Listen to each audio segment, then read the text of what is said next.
தேர்தலை முன்னிட்டு மக்கள் அச்சமின்றி வாக்களிக்கும் வகையில் கொடி அணிவகுப்பு நடைபெற்றது. நாடாளுமன்ற தேர்தல் வரும் 19ஆம் தேதி தமிழகத்தில் ஒரே கட்டமாக நடைபெறவுள்ளது. இந்நிலையில் உதகையில் உள்ள பழங்குடியினர் பண்பாட்டு மையத்திலிருந்து அச்சமின்றி வாக்காளர்கள் வாக்களிக்கும் வகையில் நீலகிரி மாவட்ட காவல்துறையினர் சார்பில் கொடி அணிவகுப்பு நடைபெற்றது.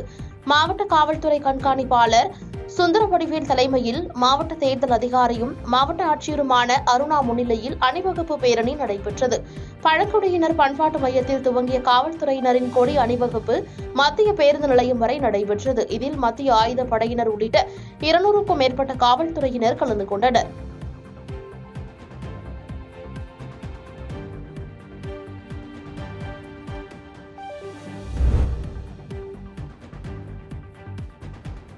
மஞ்சூரில் நவாஸ்கனிக்கு ஆதரவாக மனிதநேய ஜனநாயக கட்சியின் தலைவர் தமிமுன் அன்சாரி வாக்கு சேகரிப்பில் ஈடுபட்டார். ராமநாதபுரம் நாடாளுமன்ற தொகுதியில் திமுக கூட்டணி சார்பில் போட்டியிடும் நவாஸ்கனிக்கு ஆதரவாக மனிதநேய ஜனநாயக கட்சி தலைவர் தமிமுன் அன்சாரி பரமக்குடி அருகே உள்ள மஞ்சூர் கோட்டி தட்டி உள்ளிட்ட பகுதிகளில் வாக்கு சேகரிப்பில் ஈடுபட்டார். அப்போது திமுக கழக தொண்டர்கள் வழிநெடுகிலும் ஆரத்தி எடுத்தும் மலர்களை தூவியும் வரவேற்றனர். இதில் அமைச்சர் ராஜகண்ணப்பன், போகலூர் மேற்கு ஒன்றிய செயலாளர் குணசேகரன் ஆகியோர் உடனிருந்தனர்.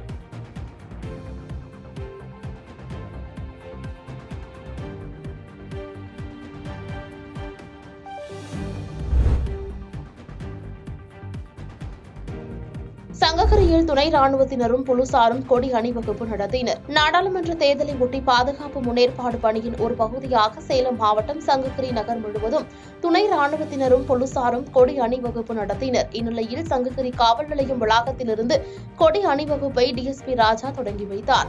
இதில் இன்ஸ்பெக்டர்கள் மற்றும் போலீசார் துணை ராணுவத்தினர் ஊர்வலமாக சென்றனர்.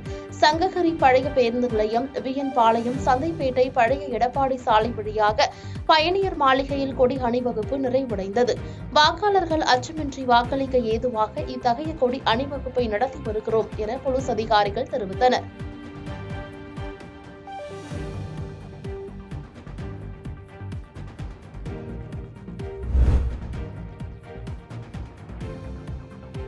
சிறுத்தை புலி பதுங்கியுள்ளதாக கருதப்படும் இடங்கள் குறித்து சேட்டலைட் புகைப்படங்கள் உதவியுடன் ஆய்வு செய்யும் பணியில் வனத்துறையினர் ஈடுபட்டுள்ளனர்.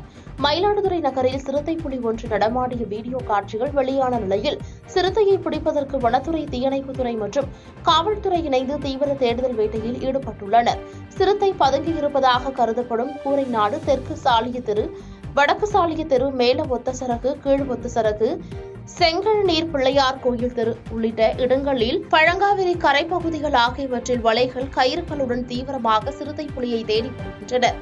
மேலும் ட்ரோன் கேமரா உதவியுடன் ஆய்வு செய்யும் பணி நடைபெற்று வருகிறது.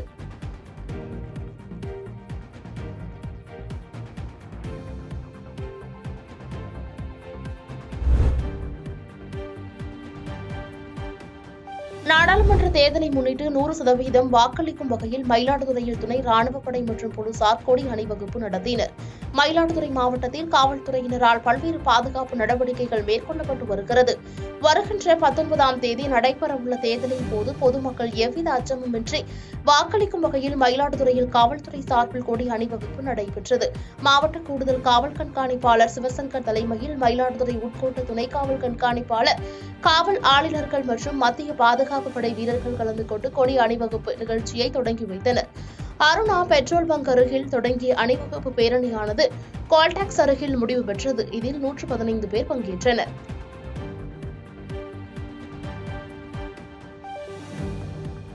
பாதகம் செய்பவரை கண்டால் நாம் பயங்கொள்ளலாகாது பாப்பா, மோதி மிதித்து விடு பாப்பா, அவர் முகத்தில் உமிழ்ந்து விடு பாப்பா.